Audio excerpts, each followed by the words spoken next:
सभी को मेरा प्रातःकालीन नमस्कार। हम पद परिचय कर रहे थे। पद परिचय के अंतर्गत हमने संज्ञा, सर्वनाम, विशेषण, क्रिया, पद हमने की। अगला आप लोगों के हैं काल।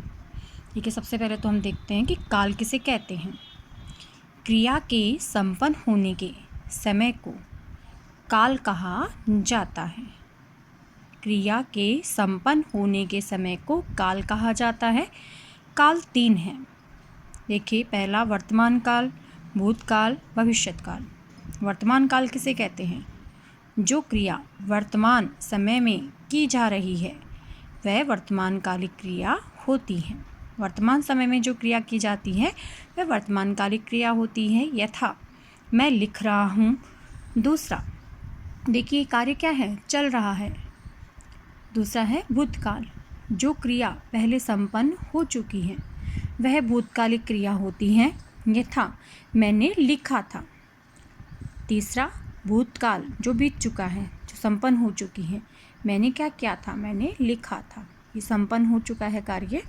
तीसरा है भविष्यत्काल, जो क्रिया आगे संपन्न होगी उसे भविष्यत्कालीन क्रिया कहते हैं। जो भविष्य में होने जा रहा है उसे हम क्या कहेंगे? भविष्यकालीन क्रिया।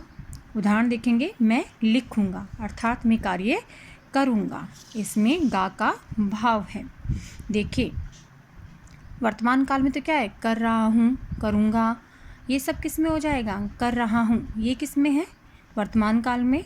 और भूतकाल में क्या हो गया? था, यहाँ हो जाएगा, लिखा था। और भविष्य में ऐसा मैं करूँगा। आगे देखेंगे हम लोग। क्रिया अपने कर्ता के लिंग और वचन का अनुसरण करती है।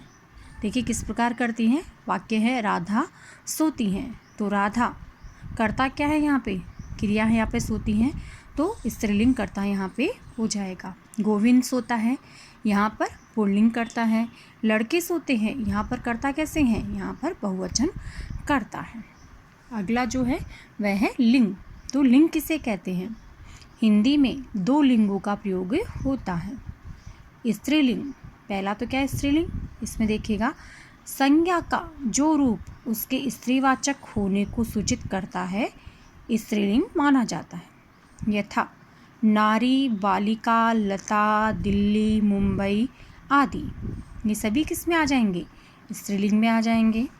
अगला दूसरा आपके पुल्लिंग। पुल्लिंग किसे कहते हैं? संज्ञा शब्द का जो रूप उसके पुरुषवाचक होने को सूचित करता है उसे पुल्लिंग कहा जाता है। जैसे पुरुष, बालक, सिंह, पर्वत, कोलकाता, आगरा, ये सभी किसको सूचित कर रहे हैं? ये पुरुषवाचक पुल्लिंग को सूचित कर रहे हैं, इसलिए इनको पुल्लिंग कहा जाता है। अब देखिए, पता कैसे चलेगा? हम लिंग का निर्धारण किस प्रकार करेंगे? हिंदी में किसी शब्द के लिंग निर्णय का करने के लिए कोई निश्चित नियम नहीं है। यह अभ्यास और निरीक्षण से समझ में आता है। देखिए, अभ्यास करते जाएंगे, निरीक्षण करते जाएंगे, तब अपने आप हमें ये समझ में आने लगेगा। अगला जो टॉपिक आप लोगों के वचन। तो वचन किसे कहते हैं? वचन कितने प्रकार के होते हैं? अगर हम देखें तो हिंदी में कितने वचन होते हैं? वचन जो होते हैं 2 होते हैं। 2 प्रकार के वचन यहाँ पर होते हैं। देखिए, पहला है एक वचन। पद के जिस रूप से उसके एक होने का बोध होता है उसे एक वचन कहते हैं। यथा पुस्तक, स्त्री, सड़क, नदी आदि, ये क्या है? एक वचन के अंतर्गत आते हैं। पद के जिस रूप से उसके एक होने का बोध होता है। अगला है बहुवचन। तो बहुवचन किसे कहेंगे? पद के जिस रूप से उसके एक से अधिक होने का बोध हो उसे हम क्या कहते हैं? उसे हम बहुवचन कहते हैं। यथा देखते कैसे? पुस्तकें, स्त्रियां, लड़के, नदियाँ, ये किसके अंतर्गत आ जाएंगे? ये आ जाएंगे बहुवचन के अंतर्गत। देखिए, इतने तो हमने क्या किए? तो विकारी शब्द थे। अब हम करने जा रहे हैं अविकारी शब्द, जो बदलते नहीं हैं। सबसे पहले अविकारी शब्दों में कौन सा है? क्रिया विशेषण। देखिए, क्रिया विशेषण, क्रिया की विशेषता बताने वाले शब्द क्रिया विशेषण कहे जाते हैं। क्रिया विशेषण क्रिया की रीति, स्थान, दिशा, मात्रा तथा कारण आदि का उल्लेख करते हैं। देखिए किस प्रकार?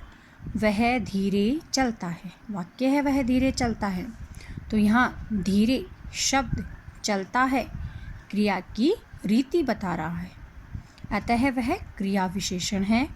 अन्य उदाहरण इस प्रकार हम ले सकते हैं रीतिवाचक के। अन्य उदाहरण और इस प्रकार है, जैसे रीतिवाचक क्रिया के विशेषण, रीतिवाचक क्रिया विशेषण के उदाहरण क्या क्या हो सकते हैं? धीरे, तेज, जोर से, क्रमशः, ये शब्द जहाँ होते हैं वहाँ तो क्या होता है? रीतिवाचक क्रिया विशेषण।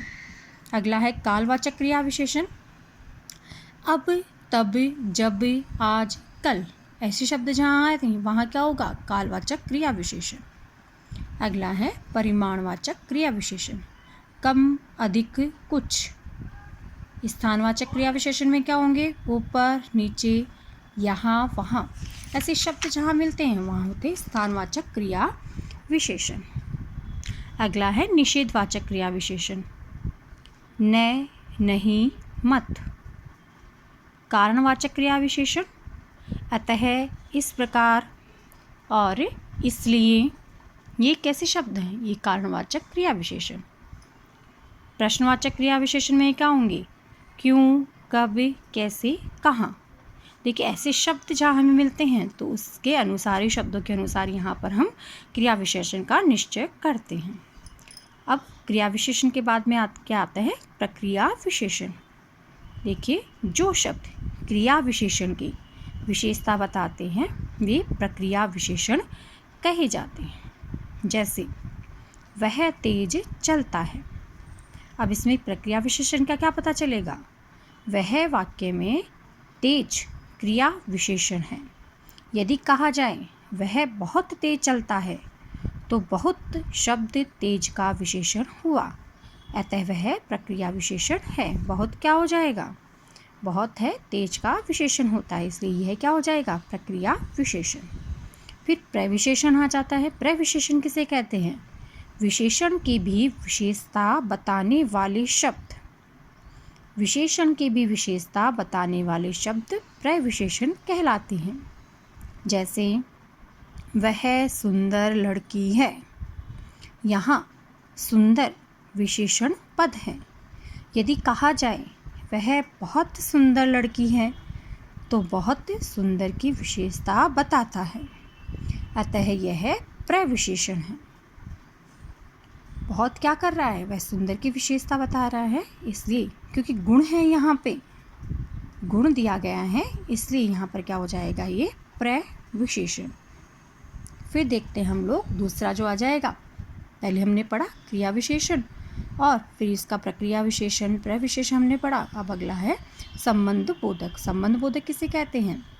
संज्ञा और सर्वनाम पदों का अन्य पदों से संबंध प्रकट करने वाले पद को संबंध बोधक अव्यय कहा जाता है। संज्ञा और सर्वनाम पदों का अन्य पदों से संबंध प्रकट करने वाले पद को संबंध बोधक अव्यय कहा जाता है। अब ये पद कौन कौन से होते हैं? देखिए ऊपर, नीचे,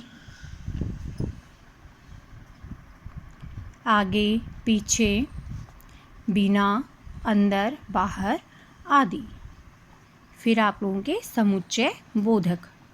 दो पदों या दो वाक्यों को जोड़ने वाले अव्यय शब्द को समुच्चय बोधक कहते हैं। ये शब्द हैं इसलिए, और, यद्यपि, परंतु, किंतु, एवं, की, जो आदि। ये किसके अंतर्गत आ जाएंगे? समुच्चय बोधक के अंतर्गत। फिर अंतिम है विस्मयादि बोधक। अब विस्मयादि बोधक का अव्यय पद किसे कहते हैं? जो अव्यय शब्द विस्मय, हर्ष, शोक, घृणा, तिरस्कार आदि व्यक्त करते हैं वे विस्मयादि बोधक कहे जाते हैं। यथा कैसे शब्द आएंगे पंक्ति में, वाक्य में? आह, वाह, छी, अरे, ओह, हे आदि। ये शब्द हमें जहाँ मिलते हैं वहाँ विस्मयादि बोधक अव्यय होता है। धन्यवाद।